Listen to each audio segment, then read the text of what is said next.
그러므로 자기를 힘입어 하나님께 나아가는 자들을 온전히 구원하실 수 있으니 이는 그가 항상 살아계셔서 그들을 위하여 간구하심이라. 지난주에는 예수 그리스도 그 부분을 우리가 나눠봤어요. 예수님이라는 이름의 뜻과 그 뒤에 항상 그냥 찰떡같이 붙어오는 그리스도라는 이 호칭이 어떤 의미가 있는지를 우리가 지난주에 이렇게 전체적으로 살펴봤어요. 그래서 그리스도라는 이 호칭 안에는 선지자, 왕, 제사장, 기름 부음 받은 직책이 다 묶여져 있다라고 우리가 말씀을 드렸어요. 그리고 지난주에는 특별히 선지자에 집중해서 이렇게 말씀을 나눴는데 오늘은 이 히브리서 7장 25절을 근거로 해서 우리가 예수님이 우리의 제사장이 되신다.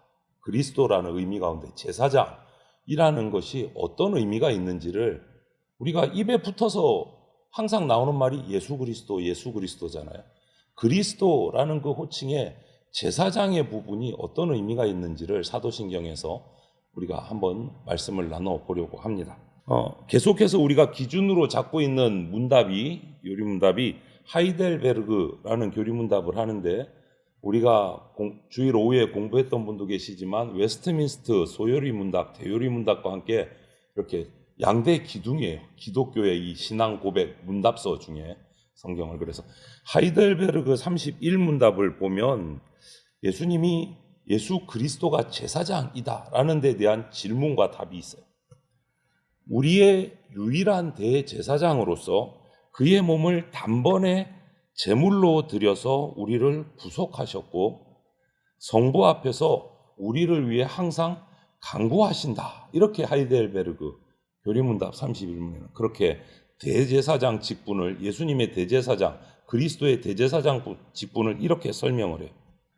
그런데 또 이제 우리 웨스트민스터 대요리문답을 봐도 비슷하게 다듬고 얘기를 해요. 44문에 보면 그리스도께서는 어떻게 제사장의 직무를 수행하십니까? 이렇게 질문을 하고 답을 우리에게 이렇게 가르쳐 줍니다. 그리스도께서는 제사장 직무를 수행하시되 첫째, 당신을 흠 없는 제물로 하나님께 단번에 드리셔서 당신의 백성들의 죄에 대한 화해를 이루셨습니다. 둘째, 지속적으로 그 백성들을 위해서 중보하심으로써 수행하고 계십니다. 대제사장 직분은. 그러니까 하이델베르그 문답이나 이 웨스트민스터 대요리 문답이나 그 내용을 보면 똑같아요. 우리를 위해서 당신의 몸을 들여서 우리를 죄에서 대속해 주셨다. 하나는 지금도 하나님 우편에서 우리를 위해서 열심히 중보기도 계신다. 대제사장으로서 그 일을 하고 계신다라고 얘기를 하고 있어요.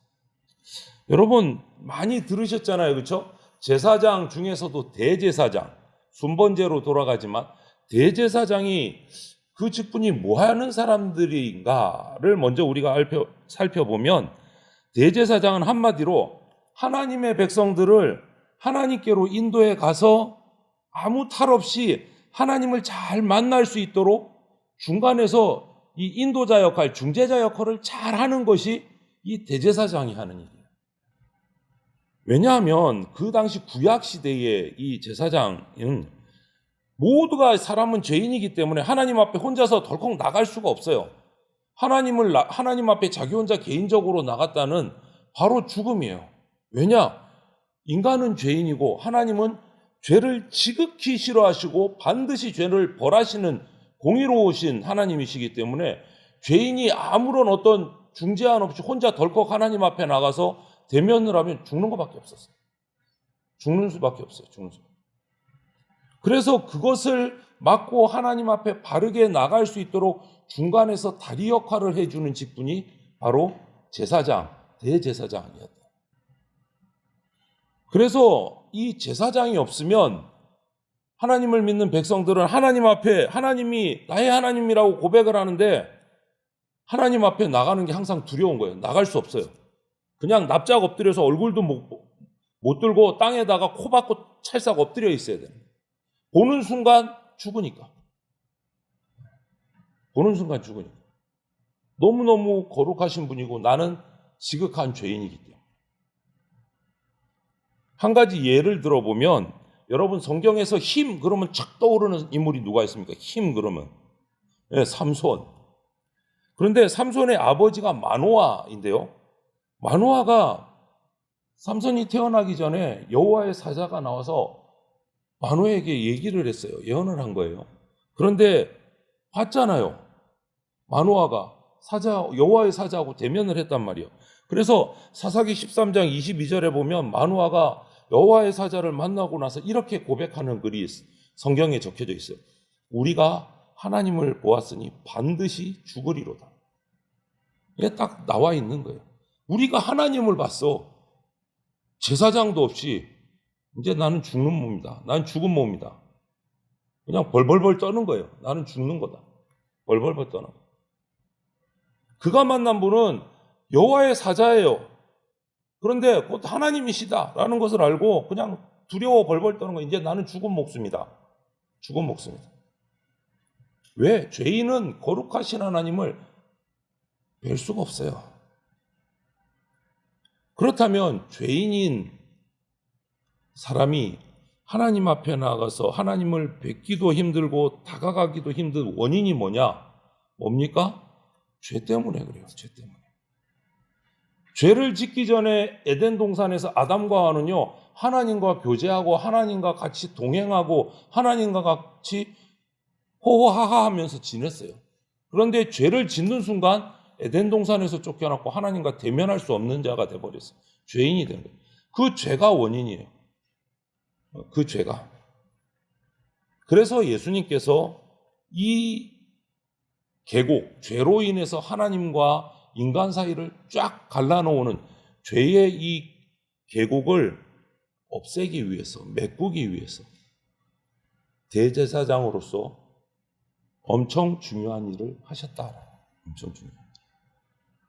그래서 앞에 우리 하이델베르그 요리문답이나 웨스트민스터 대교리문답이나 이 두 문답을 정리를 해보면 이렇게 돼요. 우선 구약 시대에는 하나님 백성 이스라엘이 하나님 앞에 나가서 죄사함의 기도를 하려면, 그 하나님의 은혜를 구하는 것을 하려면 제사장을 통해서 상황에 맞는 여러 가지 제사를 계속 드려야 했어요. 죄 지을 때마다 자기가 제사 못 드려 제사장을 통해서 제사를 드려야 됐어요. 그러면 대제사장은 그 백성들이 가져온 제사 드리기 위한 예물을 소든지 양이든지 이것들을 잡고 각을 뜨고 가죽을 벗기고 피를 제거하고 내장을 제거하고 그 율법에 따라서 제사법에 따라서 모든 것을 다 집례를 했어요. 그래서 제사를 드렸어요. 그러면 예수님은 어떻게 하셨을까? 대제사장, 그리스도, 예수 그리스도라는 호칭 안에는 제사장의 직분이 들어가 있는데 예수님은 어떻게 하셨을까? 구약의 제사장들은 성전에서 했어요. 성전 문 안에 들어가면 앞에 뜰에서 제물을 잡고 물두멍에 씻고 여러 가지 율법의 제사법에 따라 했는데 예수님은 어떻게 하셨을까? 예수님은 십자가에서 하셨어요. 십자가에서. 모든 교회를 대표하는 대제사장으로서 십자가에서 속죄의 제사를 드리셨어요. 제사 제물은 뭐였습니까? 구약의 제사장들은 백성들이 가져온 소, 양, 기타 등등 비둘기까지. 그런데 구약 시대와 예수님 때는 달랐습니다. 예수님은 바로 당신 자신의 생명을 제물로 십자가에 내어놓으셨어요. 성경에 그런 말이 어디 있느냐? 히브리서 9장 11절 12절에 보면 이렇게 기록하고 있습니다. 그리스도께서는 장래의 좋은 일에 대제사장으로 오사, 명확하게 얘기해요.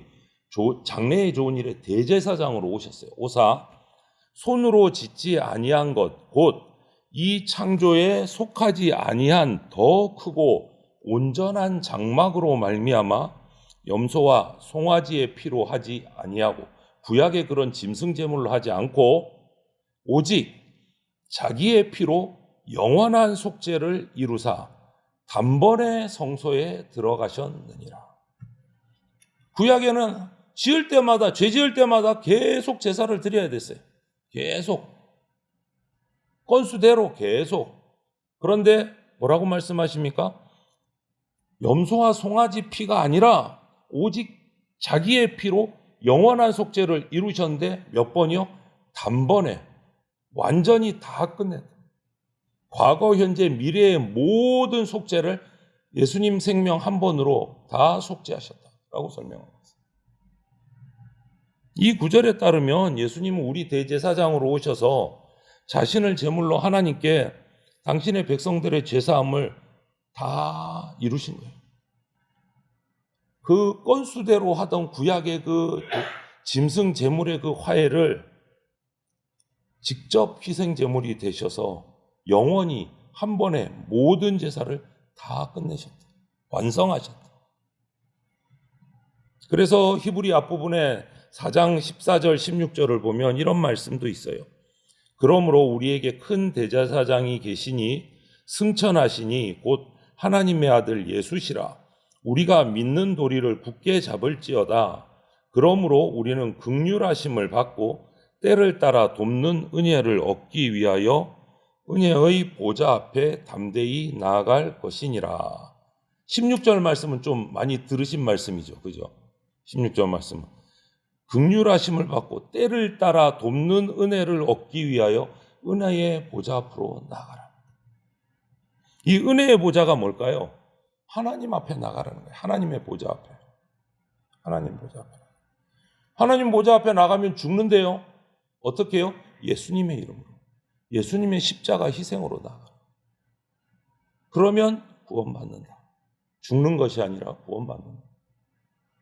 우리의 대제사장이신 예수님께서 우리를 대신해서 죽어주심으로, 우리를 대신해서 죄의 벌을 다 받으심으로 이제 우리는 하나님 앞에 나갈 수 있게 됐어요. 그래서 하나님의 은혜를 받을 수 있어요. 하나님의 사랑만 받을 수 있어요. 진노와 처벌이 아니라 사랑을 받을 수 있게 됐어요. 기억하십니까? 언젠가 제가 설교할 때 예수님 십자가에서 목숨을 딱 거두시는 순간 구약의 그 성전에서 어떤 일이 일어났다고 말씀드렸습니까? 대제사장만 1년에 한번 딱 들어갈 수 있는 지성소, 성소를 가르고 있는 회막, 휘장이 위에서부터 아래로 쫙 찢어져서 갈라졌어요. 무슨 의미요? 이제는 예수님의 죽으심으로 말미암아 누구든지 하나님 앞에 들어갈 수 있다. 대제사장만 들어갈 수 있었는데 그것도 1년에 딱 한 번.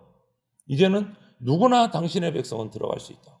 누구의 이름으로? 예수 그리스도, 대제사장이신 예수 그리스도의 이름으로 들어간다.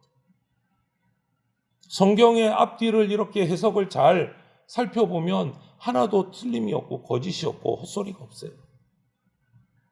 이렇게 십자가에서 대제사장의 역할, 당신의 생명으로 제물의 역할을 감당하셨어요. 그리고 지금은요, 그것으로 끝난 그거는 과거에 있었던 일이고 지금은 하나님 우편에 계시잖아요. 승천하셔서. 하나님 우편에서 그러면 뭐 하실까? 대제사장 역할을 옛날에 그 골고다 언덕 십자가 위에서만 끝나고 완성! 그러고 승천하셔서 위에서 쉬고 계신가? 아닙니다. 지금도 하나님 보좌 우편에서 우리의 대제사장으로 지금도 일하고 계십니다. 어떤 일 하십니까? 하나님 보좌 우편에서. 신약에서 두 구절을 볼게요. 히브리서 7장 25절에 이렇게 기록합니다. 그러므로 자기를 힘입어 하나님께 나아가는 자, 자기를 힘입어는 예수 그리스도를 힘입어 하나님께 나아가는 자들을 온전히 구원하실 수 있으니 이는 그가 항상 살아계셔서 그들을 위하여, 백성들을 위하여 강구하심이라. 이렇게 기도해요. 강구하심이라. 그리고 로마서로 넘어가서 8장 34절에 보면 다시 살아나신 이는 그리스도 예수시니 그는 하나님 우편에 계신 자요 우리를 위하여 강구하시는 자신이라. 로마서에 이렇게. 이 히브리서 말씀, 로마서 말씀의 공통점이 뭔가요? 혹시 발견하셨어요? 제가 읽는 말씀에서 똑같은 말이 나왔어요. 뭐 하고 계신다? 간구하고 계신다. 하나님 보좌 우편에서 간구하고 계신다. 간구예요. 기도라는 뜻이잖아요. 기도. 남을 위해서 기도하고 계신 거예요. 하나님 보좌 우편에서 무슨 누구를 위해서? 당신의 백성들을 위해서 기도하고 계신 거예요. 뭐 예전부터 요즘에도 쓰는 교회들이 많이 있지만 중보기도라는 말을 많이 씁니다. 중보기도. 이 용어를 쓸 때는 정말 조심해야 됩니다. 저는 그래서 우리 교회 성도들에게 이것들을 얘기할 기회가 생기면 우리는 중보기도라는 말을 쓰면 안 된다. 우리가 기도하면서 중보기도라는 말은 안 쓰는 것이 좋다라고 말씀을 드려요. 여러분, 중보는요 원래 예수님만 하실 수 있는 겁니다. 중보는 예수님만 하는 겁니다. 정확하게 명확하게 얘기하면. 그래서 중보기도는요 우리가 할 수 있는 기도가 아니에요. 명확히 보면 예수님이 우리를 위해서 하나님께 하시는 기도가 중보기도예요. 죄인이 죄인을 위해서 무슨 중보기도를 해요? 안 되는 거예요. 그 대신 할 수 있는 게 뭐냐? 성경에 디모데전서 2장 1절에 보면 다른 이웃들을 위해서 다른 지체들의 유익을 위해서 기도하는 것, 간구하는 것을 도고라는 말로 사용하고 있어요. 도고. 그래서 오늘 우리 교회 주보에도 도고라고 대표 기도를 적어놨어요. 교회를 위해서, 예배를 위해서, 성도들을 위해서 하는 기도기 때문에 도고라고 적어놨어요. 중보자는요 딱 한 분이십니다. 예수 그리스도. 우리의 대제사장이신 예수 그리스도. 우리는 같은 죄인이지만 서로를 위해서 기도할 수 있어요. 그 사명을 받았어요. 예수님 같은 중보는 아니지만 서로를 위해서 기도하는 거예요. 서로를 위해서. 여러분, 오늘 예수님이 사도신경에 나타난 예수 그리스도에서 이 그리스도 왕, 선지자, 제사장의 직분에서 오늘 제사장의 직분을 오늘 우리가 살펴봐요. 그래서 오늘 이 제사장 되신 예수 그리스도의 이 사도신경의 깊은 의미를 알면 우리는 이제부터는 담대하게 하나님 앞에 나갈 수 있습니다. 담대하게. 왜요? 때때로 죄책감에 사로잡히고 막 부족해서 하나님 앞에 서는 것이 너무너무 수치스럽고 뭐 두렵기도 하고 그럴 때도 있어요. 삼손의 아버지 마노아가 얘기한 것처럼 우리가 하나님을 보았으니 이제 죽으리라, 이런 마음이, 그런 공포가 하나님 앞에 나올 때 그런 마음이 우리에게 들 때도 있어요. 너무 지은 죄가 막 떠오르니까. 그런데 여러분, 이때 기억하십시오. 사도신경의 예수 그리스도, 우리의 제사장 예수님을 기억하셔야 돼요. 우리 대제사장이신 예수님께서 당신의 몸을 우리를 대신해서 제물로 드리셔서 하나님과 우리 사이를 막고 있는 죄의 담을 완전히 허물어 주셨습니다. 그러니까 우리는 하나님 앞에 예수 그리스도의 이름으로 나갈 수 있습니다. 어떠한 상황에서도. 이제는 하나님을 만나서 죽으러 가는 게 아니고 하나님을 만나서 살러 가는 거예요. 구원받으러 가는 거예요. 예수님 덕분에, 제사장이신 예수님 덕분에. 그래서 여러분, 내 상황이 어떠든지 내가 얼마나 큰 실수를 했는지 상관없습니다. 우리를 위해서 피 흘리신 제사장을, 예수 그리스도를 의지하면서 은혜의 보좌 앞으로 담대히 나가셔야 돼요. 담대히. 예수님의 이름으로 나아가면 하나님은 우리를 심판의 눈이 아니라 사랑의 눈으로 보십니다. 은혜를 베풀어 주십니다. 우리는 또 기도하실 때 이제는 대제사장인 예수님이 계시기 때문에 나는 혼자가 아니야 라는 것을 꼭 기억하셔야 돼요. 나는 혼자가 아니야.